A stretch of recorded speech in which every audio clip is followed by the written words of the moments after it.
All right, what's up, everybody? Good morning and welcome to this Wednesday morning call. What an awesome week we're off to and a phenomenal November so far. It's crazy to think, guys, we've only got like 6 weeks left of 2024. So can't wait to see where we wrap up the year as an agency. And I definitely can't wait to see what's in store for 2025. So a lot of cool things coming down the pipeline.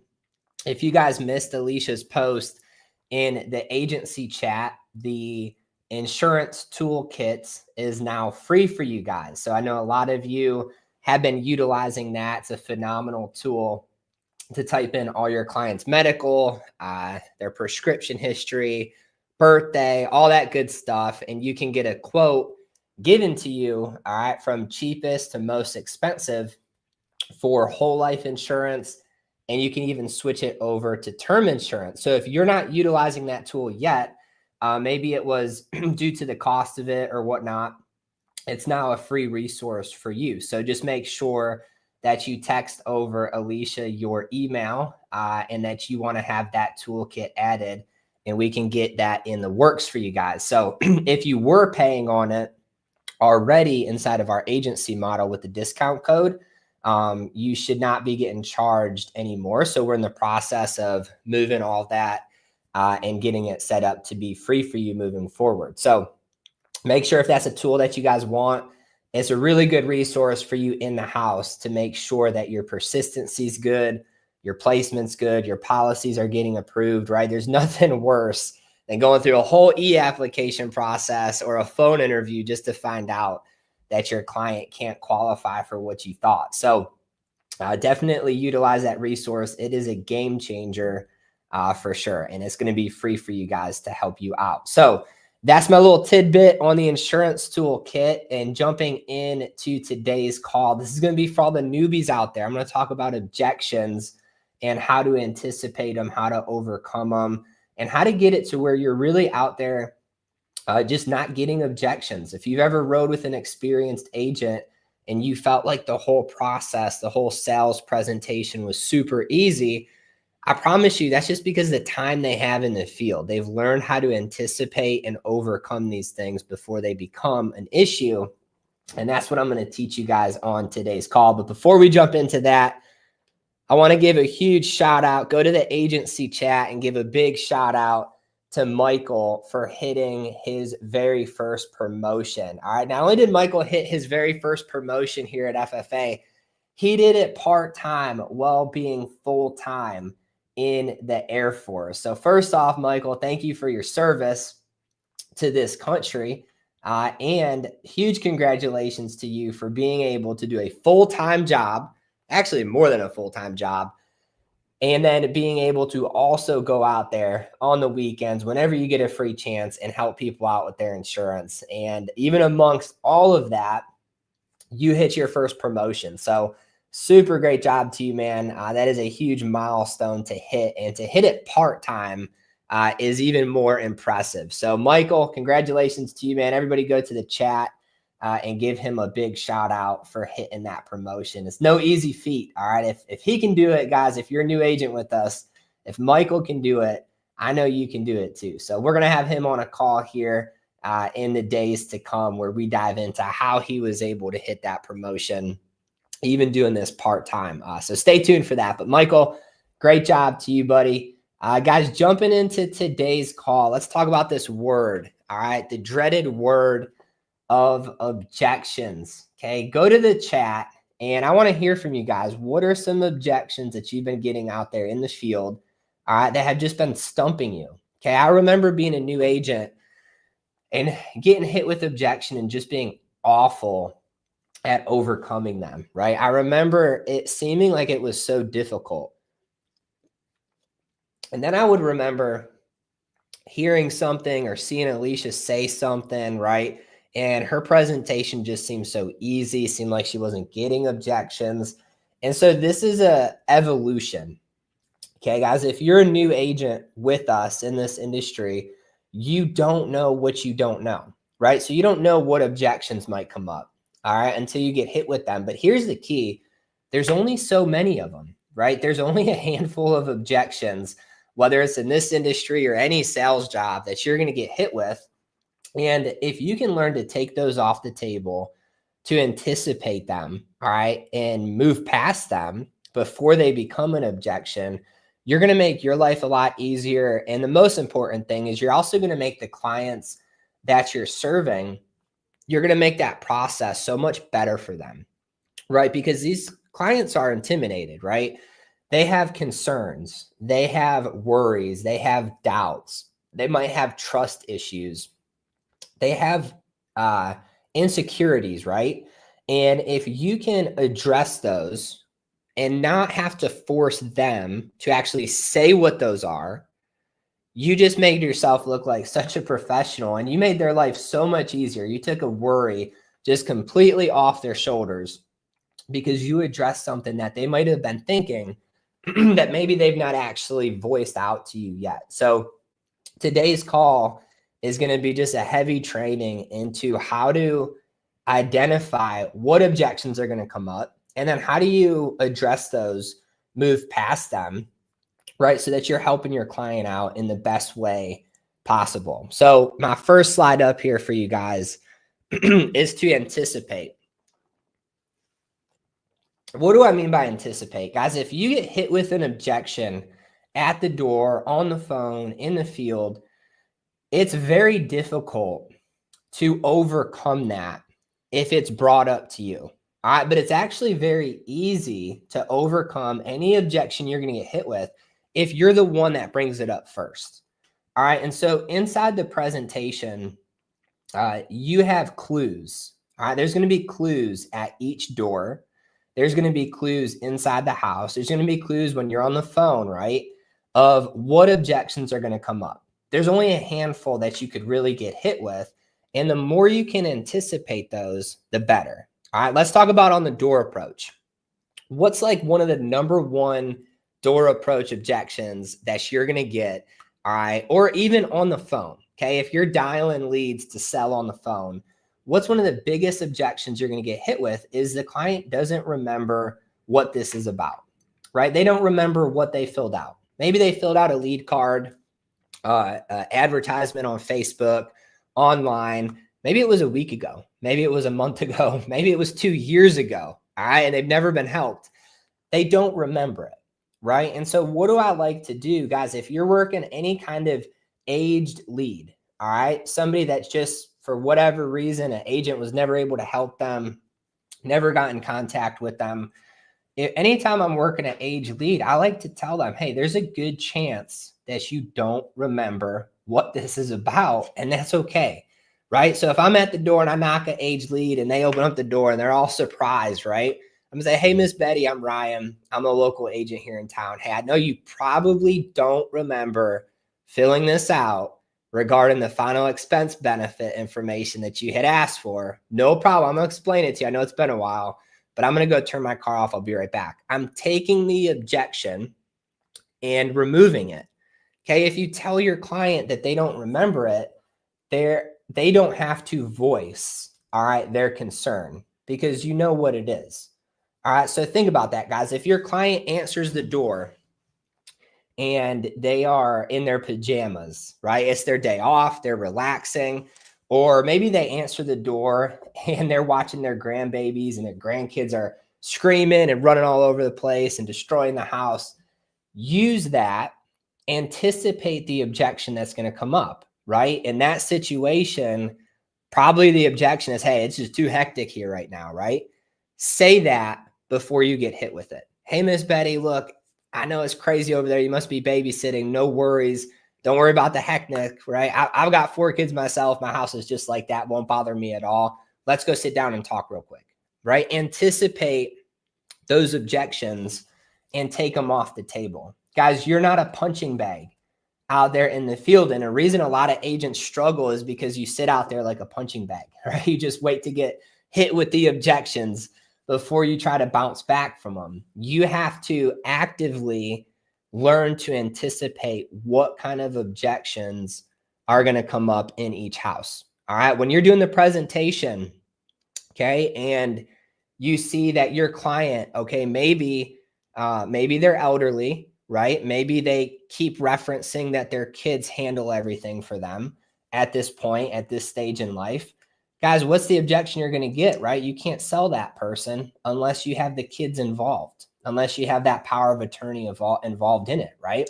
Even if you do sell it, you're really not doing it ethically, right? Kids going to come in and cancel whatever you did anyway. So when you're in that situation, right? Hey, Miss Betty, look, I've got my job. I got to work on getting you approved. Your job's to talk it over with your kids. Let's go ahead, schedule a call, all right, with your kid, the one who handles all your stuff for you, so I could explain this with them, right, before we move forward with it. Take the objections off the table, all right? Anticipate them. If you're sitting down with a client who talks about how, they're late on all their bills, right? And this is a real thing, especially in today's economy. They're late on all their bills. They're struggling to make ends meet. An objection you're probably going to get is a price objection, right? Is an automatic draft objection, right? Stuff like that. So anticipate those and learn to take them off the table. Okay, guys, what kind of clues are you looking for in the house or at the door? You're looking for the situation. Okay, you want to be like kind of a detective, all right, in your sales presentation. Figure out what objections you're going to get hit with. All right, you can tell what objections are about to come up if you really pay attention. Okay, if you're really communicating and connecting with your potential client that you're sitting with, they're going to tell you without even telling you what objections are going to come up. All right, they're going to talk about things that are going to give you a clue in your brain of what's to come. And that's what you want to be on the lookout for. Okay, if you're sitting down with somebody, right, and they don't know where their insurance booklet is, they don't know where any of their papers are, they throw everything out. Well, a big objection you might get is, hey, they can't find their banking information. They can't find their existing carrier that they have for you to call to review it. So there's so many clues that agents miss in the house, and you just wait for them to come and get you, right? If you're sitting down with a client who's married and the spouse isn't there, well, a huge objection that's going to come up throughout that process is, hey, this is great, but I don't do anything until my spouse is here, until we talk it over, right? So take that off the table, right? Hey, Miss Betty, look, I know Mr. Jack's working today. So is he like the decision maker? You guys do everything together. I'm assuming it'd probably just be better for me to come back tonight when he's available too, right? What am I doing, right? I'm saving myself 2 hours of wasting my time and Miss Betty's time just to have to come back anyway. All right. And maybe she says, nope, I handle everything, right? Mr. Jack's not the boss. I'm the boss. I do it all. We're good to keep going, right? And hey, that's perfect too. But you want to figure that out so that you're not wasting your time or your client's time. So first thing for you guys is learn to anticipate what's to come. Learn to anticipate what objection you're actually going to get hit with. All right, number 2, reinforce. Guys, when it comes down to objections, these are real things, right? These are real issues, real concerns. They have credibility in them. So you want to reinforce your client's decision when it comes to that specific objection, when it comes to being concerned about that item. Okay, whatever objection your client's giving you is something that is weighing on them. It's a worry, it's a doubt, it's a concern. You don't want to discredit that, right? I think a lot of agents, a lot of like kind of quick talking salespeople will try to just, blow right past that. Like, oh, that doesn't matter, right? Just do it anyway type of thing. Pushy, right? That's the word I'm looking for. Pushy salespeople just kind of blow past this. You don't want to do that, okay? Because in this business, if you do that, it's not about what you write. It's about what stays on the books. And if you're pushy and you just are too fast talking, you don't actually take the time to address your client's objections, you're just going to get stuck with a chargeback, right? They're going to cancel it. So how do you reinforce the objection? Give it credibility, right? If Miss Betty wants to talk to her kids, praise her decision to want to talk to her kids. You should want to talk to her kids with her, right? Because Miss Betty's not going to be able to explain this to every detail. they're going to have questions for you as the agent. So you should be the one talking to the kids about it. So, hey, Miss Betty, I totally understand you want to talk it over with your kids. Honestly, I wouldn't feel right, all right, if I just wrote this up real quick for you and it wasn't what you or your kids wanted. I would much rather actually be available to talk to your kids with you so that I could explain it, answer their questions. What's their phone number? I'm going to call them quick. Just introduce myself, right? Reinforce that decision. Okay, let's say Miss Betty hits you with a banking objection. Let's say Miss Betty gets scammed. All right, guys, you would never believe this. All right, I was with a client just a few weeks ago who has had multiple telephone scams. All right, and she's actually like, when I say multiple telephone scams, I'm talking tens of thousands of dollars on credit cards put in her name from somebody on the phone who called her claiming to be somebody that they weren't, and she trusted that, right? And put her in this massive hole. It happens all the time. And it really happens to seniors because seniors they get so many phone calls, Medicare, Social Security, life insurance, you name it, right? People try to take advantage of elderly people all the time. And a lot of our clients at some point in time have been tricked. All right. So they have been scammed. So they want to hold on to their information. They don't want it to happen again. And so let's say you get hit with a bank account objection. Hey, I don't give this out to anybody. I got scammed before, right? Reinforce that. Talk about what happened to you. Anytime I get hit with this, I talk about how I was in Florida.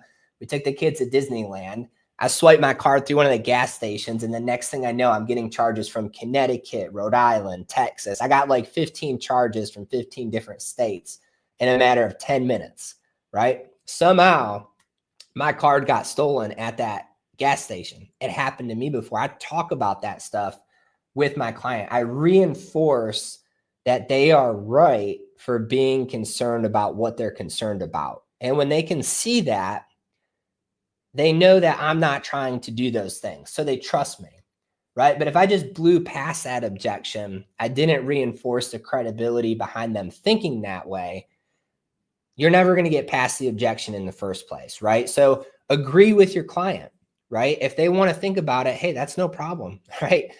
Definitely think about it. If they want to hold on to that account, they don't want to give it out, hey, I totally understand, right? But then you want to explain why that objection isn't going to hurt them, okay, in this process, all right? So that comes down to removing the objection. How do you remove it, okay? You've anticipated it, you've reinforced it, and now it's your job to give this client the solution so that they feel comfortable moving forward. All right, guys, check it out. Life insurance is not an end-all be-all thing, right? If Miss Betty signs up for a policy today, all right, she's not locked into this thing forever, all right? She's not locked into it. It's not like she's signing her life away where she has to pay on it forever. She can't cancel it, nothing, right? It's not a permanent thing. So the first way to remove an objection is to make sure your client knows that the thing that they're deciding about is not set in stone, right? This is not a you do it right now, it's done forever kind of thing. They got to get approved first. They got to schedule their first payment first. They got to get their insurance booklet in the mail so that we can review it all first. There's a process with this, right? So how do you remove an objection? You explain whatever their concern is. You give them the reason, all right, that it's okay. All right, what do I mean by that? Let's say banking. They don't want it to have it be drafted out of their account, okay? If they don't automatic draft that payment, what's going to happen if they go into the hospital, right? They go into a coma, accident, you name it.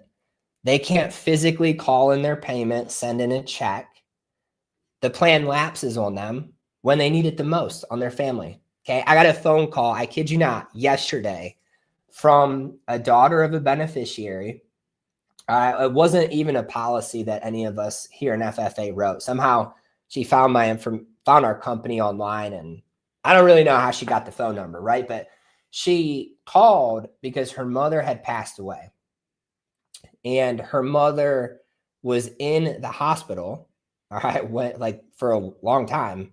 and there was an issue with the payment.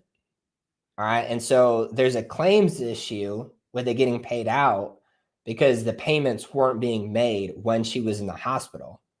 All right. And she asked us if we could help. Unfortunately, we couldn't do anything, right? We weren't the writing agent on it. I could get very limited information from the carrier for her. But had that plan been set up on automatic bank draft, they'd have never been in this issue, right? So there's a good way of removing a bank account objection. Okay, let's talk it over. Let's talk about talking it over with the kids.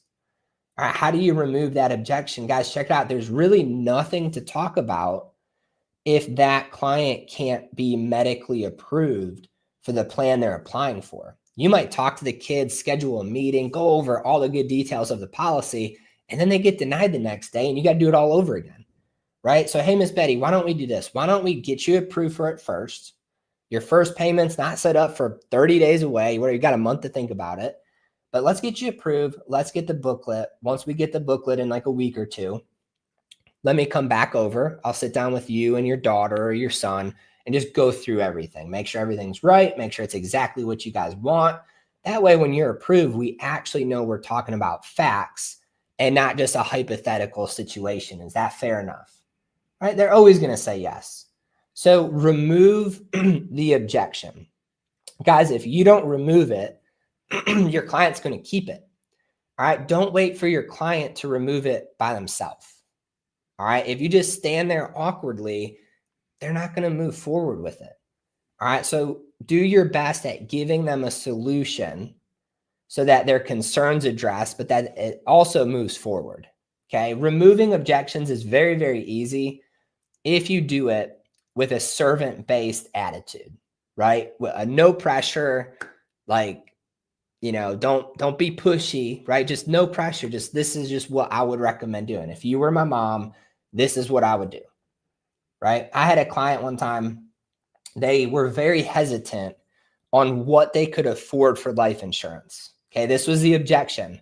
They really wanted it, but they weren't on Social Security yet, right? The wife was working and her pay fluctuated. It was different every 2 weeks. It wasn't always exactly the same amount. And so they really wanted the insurance, but they didn't know how much they could actually pay for. All right. And their objection was, let's just wait, not do anything until I get like a more stable income, until my disability gets approved.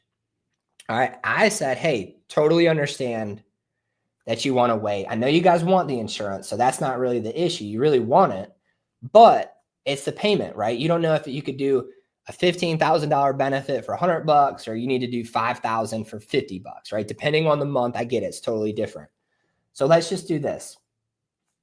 Do you think $25 a month would be manageable? Like, no matter what happens at your job, could you swing 25? And she said, yes. I said, perfect. Let's write it at that. It's going to give you whatever death benefit amount. And then as you get more consistent, we can always add to it later. But that way you're actually locked in, you're approved, you're good to go. You don't have to worry about anything. And they loved that idea. They didn't know that was an option, right? They thought they had to pick a higher amount. So we got them approved for the starter plan, right? And I'm not kidding you guys, 4 weeks later, she passed away. All right. Total, like, crazy situation. Lady never had any health issues. 4 weeks later, she went into congestive heart failure and passed away. All right. They didn't even make their first payment on their plan yet, but the carrier I wrote it with deducted that first payment from the death benefit and paid out the money to the husband. Okay. That was just a circumstance that I really thought back to that and thought, what if I didn't remove that objection? What if I said, hey, I'll just come back next month when your disability is approved to get your plan in place? They would have had nothing, right? So guys, it's your job as an agent to address the objections and then to get past them. And if you're not doing that, all right, you're not just hurting yourself. You're actually really hurting your clients by not being good at your job, because things like this happen every single day. People pass away unexpectedly every single day. And if you had just been a little bit better at your job and got past that objection and got them that insurance in place, their family wouldn't be in a hardship. right? That situation was where it hit me, right? That it's not about overcoming objections just to make a sale. It's about overcoming objections to protect your clients, to protect their family when they don't even think they need it yet. Because the unexpected is the unexpected. So hopefully this call helped you guys some. Anticipate them, right? Reinforce them, and then just remove them. Objections are easy, guys. You're going to get hit with the same ones over and over and over and over again. And once you get hit with the same 9 or 10 of them, like that's all there is, right? This business is very, very simple after that point, once you learn how to perfect, all right, this craft. So I appreciate you guys for jumping on here. It's Wednesday. We're going to wrap it up there. Let's go have a big second half of this week, and we will be back here on Friday.